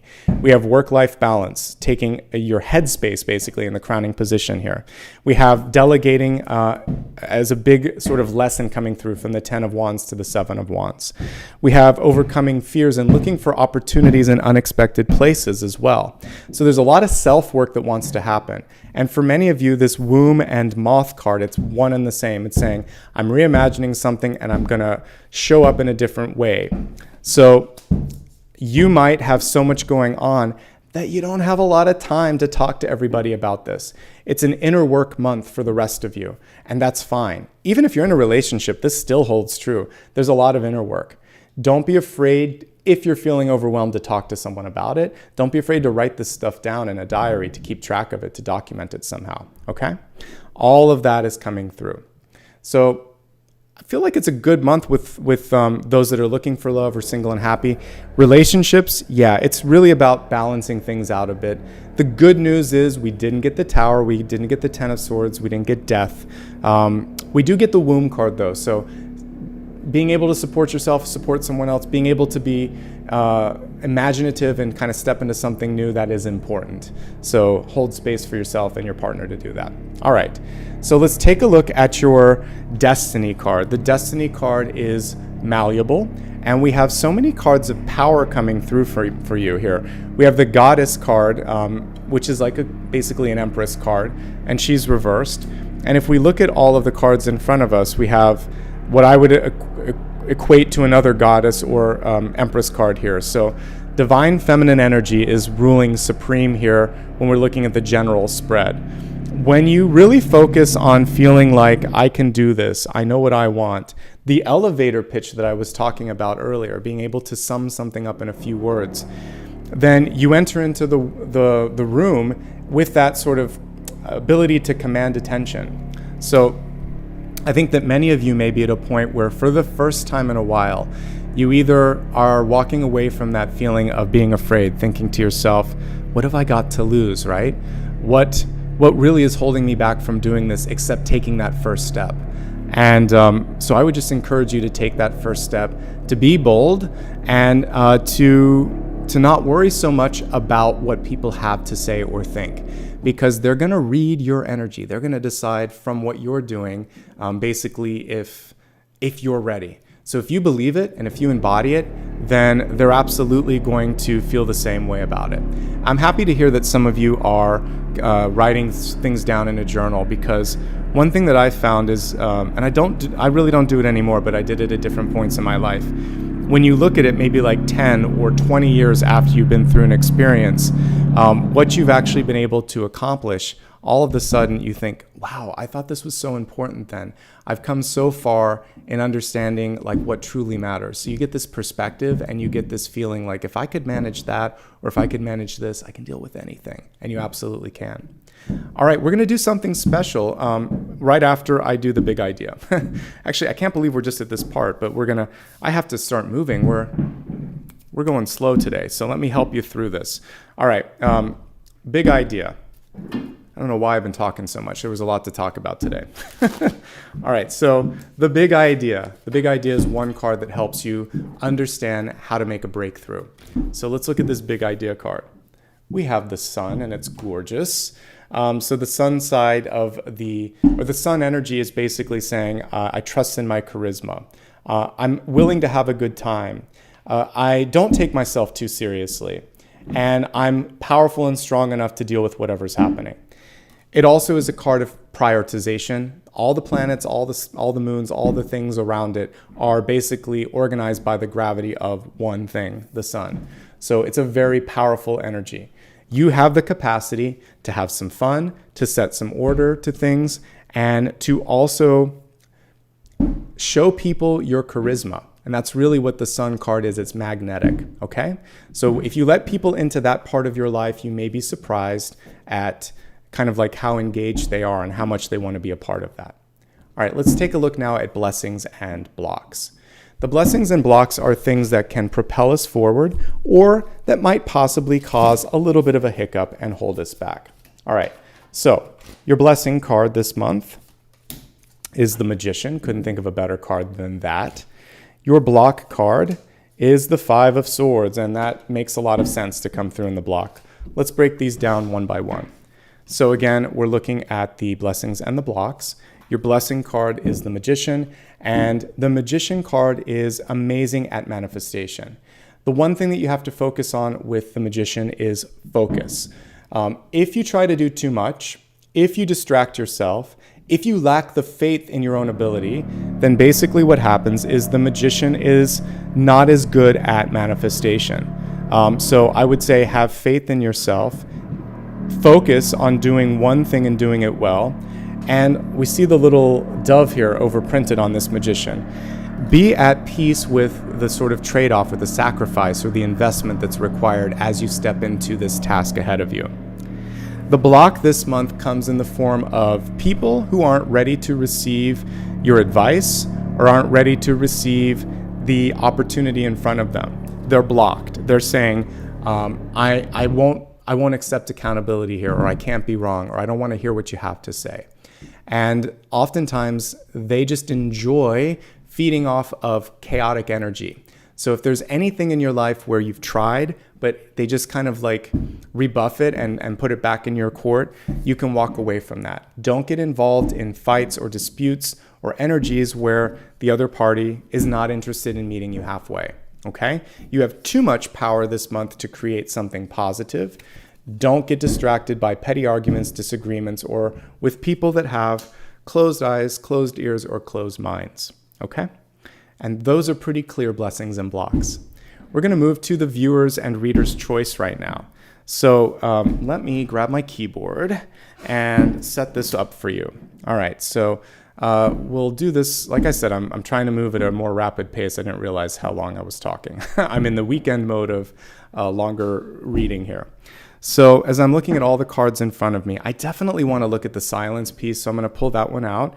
The first thing is breaking the silence. The next thing that I'd like to look at is better resource management, since it's lacking. Better resource management. And that can be time, energy, and money. And then the third thing that I want to look at is, I'm going to actually choose this one as a reader's choice, so I'll leave that to the side. The ability to nurture yourself. Nurture yourself. All right, so this is viewer's choice. And I'm going to throw those out for consideration while I am taking a look at the Moth energy, because I love a good transformation card. So what we're looking at here for the reader's choice is, how can you better step into the new you? What is it that is there something that you need to see about, like, possibilities for change? So maybe that's what I will title it, is possibilities for change. And then you guys get to vote on the other one while I'm doing that.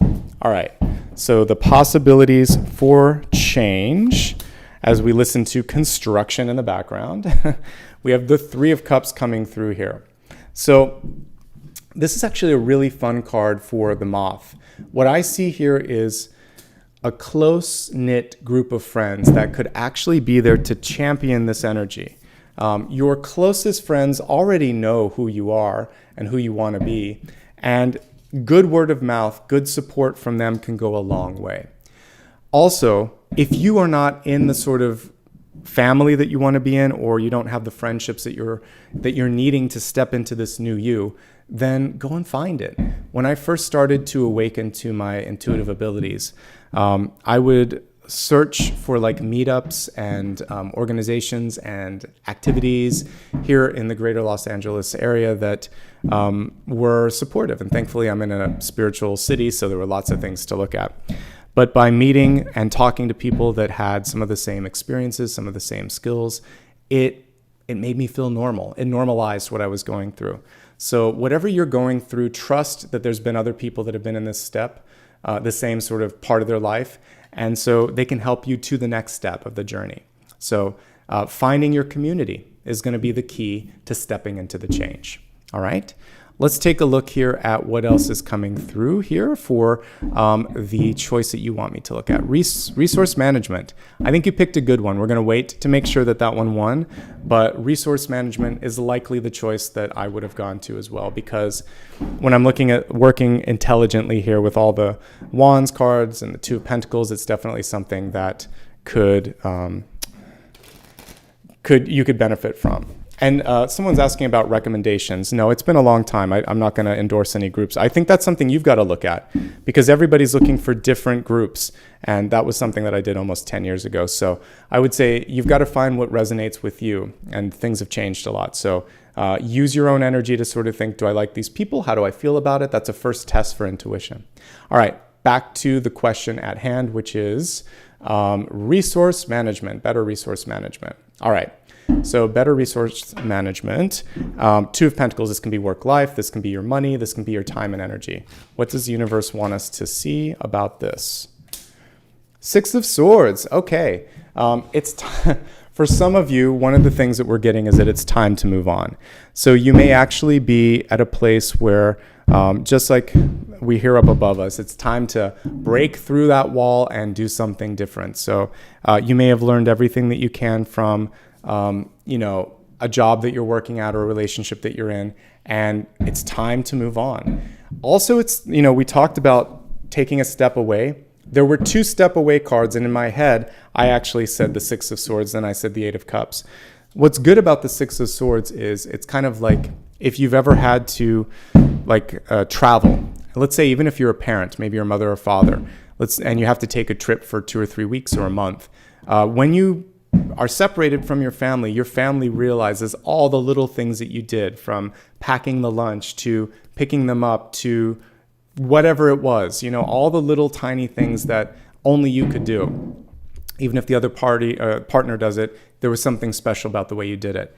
Absence makes the heart grow fonder. So for some of you, you may have to leave and come back, is what I'm seeing for some of the resource management. This can also be walking away full stop. It is just not worth the time and the energy. This can also be about looking for someone or something outside of the immediate group. So if you are looking at trying to find help, it may not be someone you know, and it may not be someone from your state, city, province, or country, hiring from abroad, hiring from word of mouth. So there's something about being away from the situation, much more than just taking a day or two, but like really saying, I need some space, or saying we need outside opinion, we need outside assistance on this. Okay? And then I do think that with the Six of Swords, another thing that would come through is that when you decide to let go of something, it can also be about permanently selling something as well, and saying, we're going to focus on this part of, if it's a company, this is the core piece, we're going to spin this piece off. So I do think that there is a chance to really step away from something definitively when it comes to this.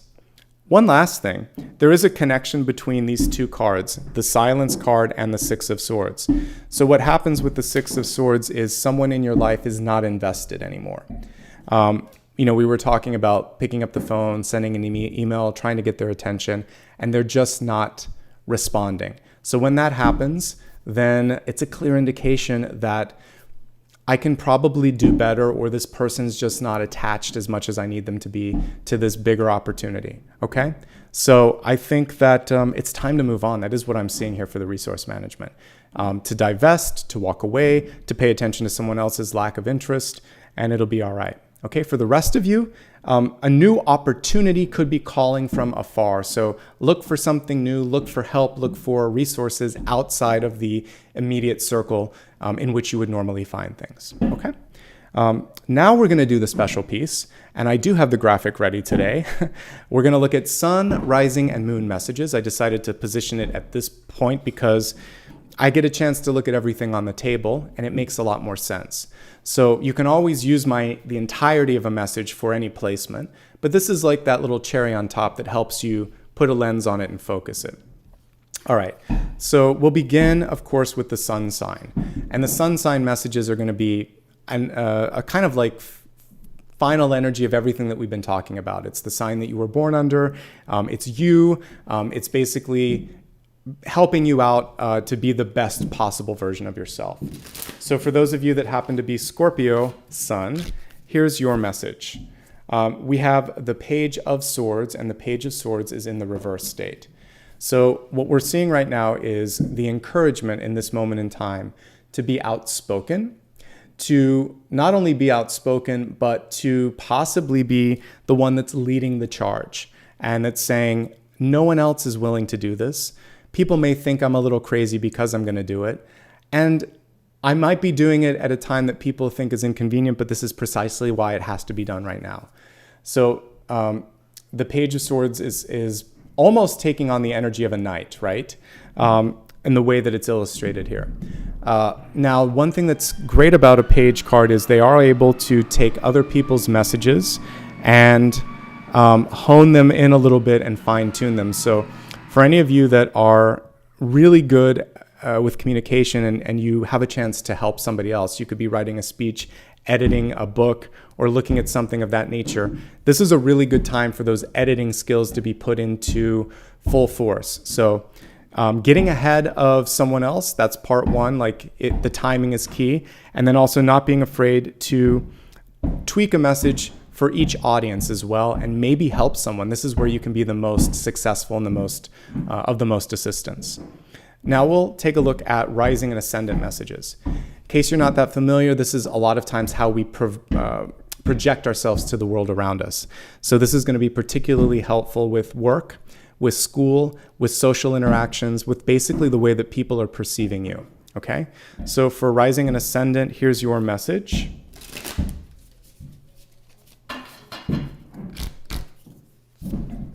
We have the Two of Cups in reverse.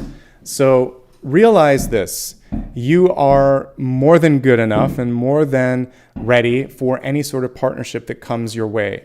But that other person needs to be just as committed, just as engaged, and just as sort of like committed as you. And this, my friends, is why I was kind of really key on you not putting it all out there. Let them show how they feel as well. This isn't to tease them. This isn't to lead them on. This is to sort of see the dance happen. So you smile and talk a little bit. You let them smile and talk a little bit. You suggest something that you like to do. See if they take the bait. Like basically it's back and forth, dance, lead and follow. And I think this is really for the ascendant. It's going to be important. You're going to have great energy around partnerships. Just try not to go on too strong, and then also, of course, read the nonverbals, because silence also is saying words could get in the way. Focus on the body language, okay? Let's focus on all of my Scorpio moon out there and see what messages are coming through for you. For Scorpio moon, here's what we've got. We've got Judgment card. And this is a beautiful Judgment card, isn't it? She is the phoenix rising from the ashes. She has come through the womb. She is the moth. So all of the transformational energies are particularly true for Scorpio moon. The moon part of our life is the secret that we keep. It's the side of ourselves that we're afraid to show.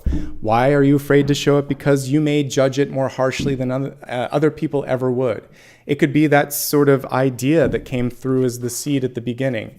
It could be a love in your life that you're afraid for other people to see, whether it's a person or a project.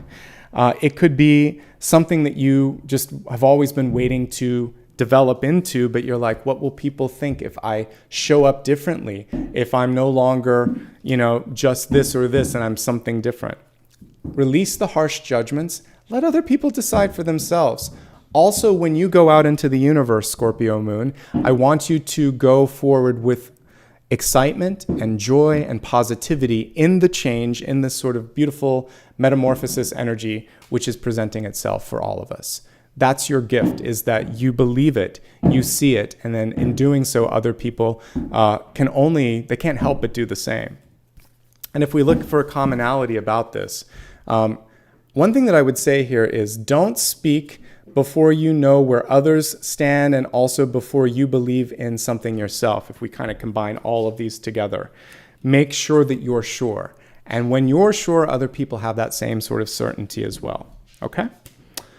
Now we are on track here, and we're going to take a look at the meditation.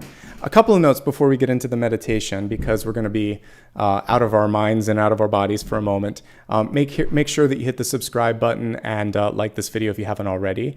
Join me on social media for future reminders. And you can also give back in SuperStickers or Super Chat while we're getting ready for this.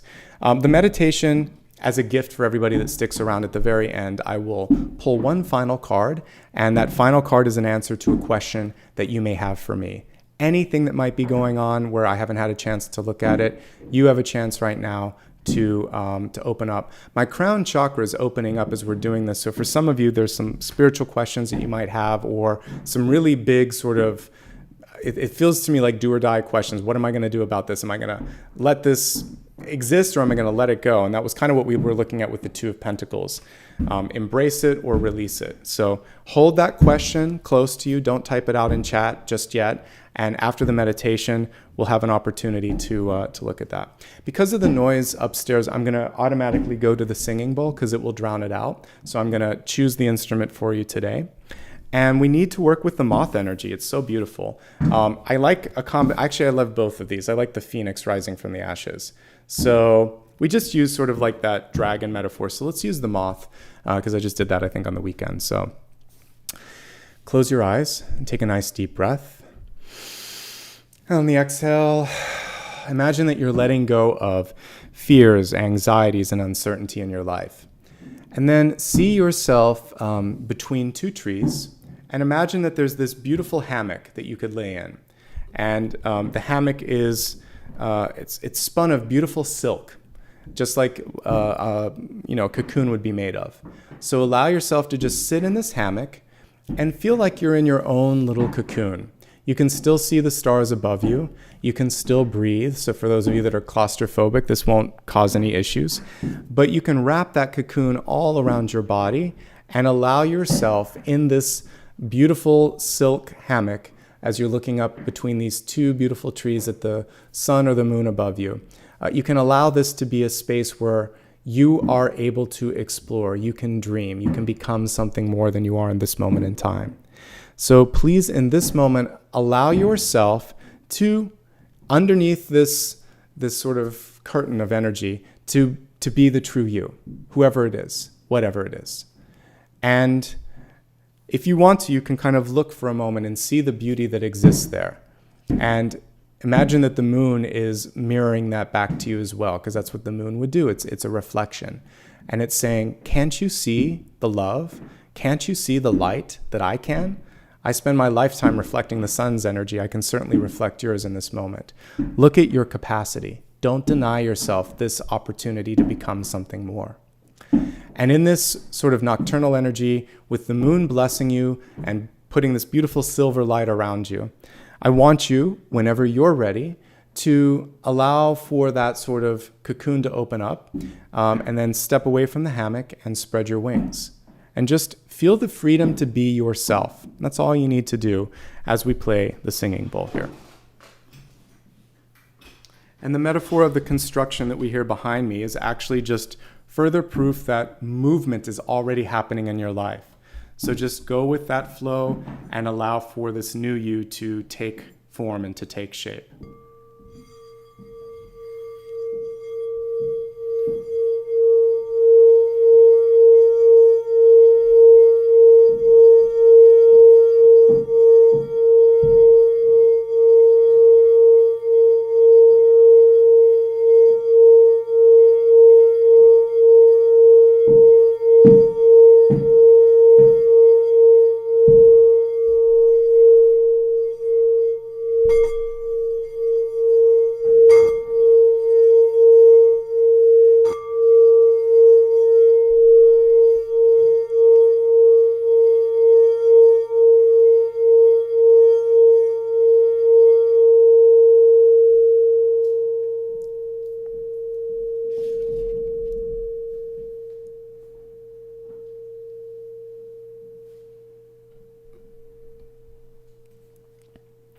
All right, take a nice deep breath again, feeling this sense of being lighter and brighter, being able to handle anything that comes your way. Keep those wings spread out as far as you can, and imagine that the next step of this journey is going to be smooth sailing, easy. You've got this, because you really have got this, okay? Let's focus now on the final card here and see what it is, what final message is coming through. For this message, just keep it to yourself. Let me shuffle the cards and let's see what's coming through. All right, so for your final card, we have Temperance in reverse. So one thing that I would say with this is that the divine force that's out there, whatever you want to call it, it already has your back. It's already got things moving. There is an impatience that comes through with Temperance in reverse. So don't rush something into happening. Don't force something if there's not reciprocity in the other party. And don't fear anything as well. One step at a time. Really take time to be present and drink this moment in. As a yes/no card, there's a couple things to be cognizant of. If you've already started something and you're asking, will it come to completion? Is it going to be okay? The Temperance card is saying, yes, be patient. If you are trying to understand why someone or something isn't focusing more on you, it's because there's a lot going on. This is a little bit of a warning in that particular situation, where if you want some more immediate or connective energy, you might want to go into look for like a different sort of opportunity, because I see this as sort of slow and unfolding and unfurling in its own sort of pace. So if you're patient, good things will come. If you need something right here, right now, then this particular person, place, or thing seems to be a little bit slower, and that's something that you have to consider. But by and large, Temperance is a yes. It's a yes, be patient card, basically. And if you don't have the patience, then you have to find a different way to get something done, okay? But it is positive. And it also is a card to say, take the first step, and take one step every single day. So this is a perfect time, with the construction getting a little bit louder, to wrap up today's reading. Thank you for being patient. I can't always control what's going on around me. Time to manifest a new place to live, right? All right. If you could please give me a subscribe and a thumbs up if you haven't already, I'd appreciate it. Thank you as well to everybody that followed me on social media. And also for all of you that have given back a little bit. I do appreciate that. All right, we're going to take a couple moments here just to say thank you. So I want to start by saying thanks to everybody who's brand new. I hope you enjoyed today. We usually don't have the construction noises. I just had a neighbor that moved out. So feel free to watch me later this week. I'll be live on Thursday and Friday. And let's see, I'll be taking a look. Let's see if today's Scorpio. We'll be looking at Sagittarius and Capricorn later this week. I'm always live on Mondays, Thursdays, and Fridays. And I have a Sunday collective every week that you're welcome to attend. All right, for longtime subscribers and viewers, thanks for making this possible. I legitimately would not be here unless people tuned in, so thank you for being a part of this, okay? If you like the sun, rising, and moon portion, please put it in the comments below so I know. All right, so let's say hi to some of the newest members. I want to start with Sylvia. Sylvia Kobayashi, I think it is. Thank you so much joining after just one day here. Brand new member, it's so good to have you here. Melissa Grant, welcome as well, rejoining after 2 months. Maureen Mary, rejoining after 1 month. Wanda Locklear, rejoining after, actually no, brand new, only here for 1 day. And let's see, D. White Quills, Crystal Azure, Alicia Dietrich, all rejoining. And I think that's everybody from the past day or so. All right, now for anybody that gave a super sticker or super chat, give me a moment here and I'll say thank you. Got a smaller list today, so this should be pretty short.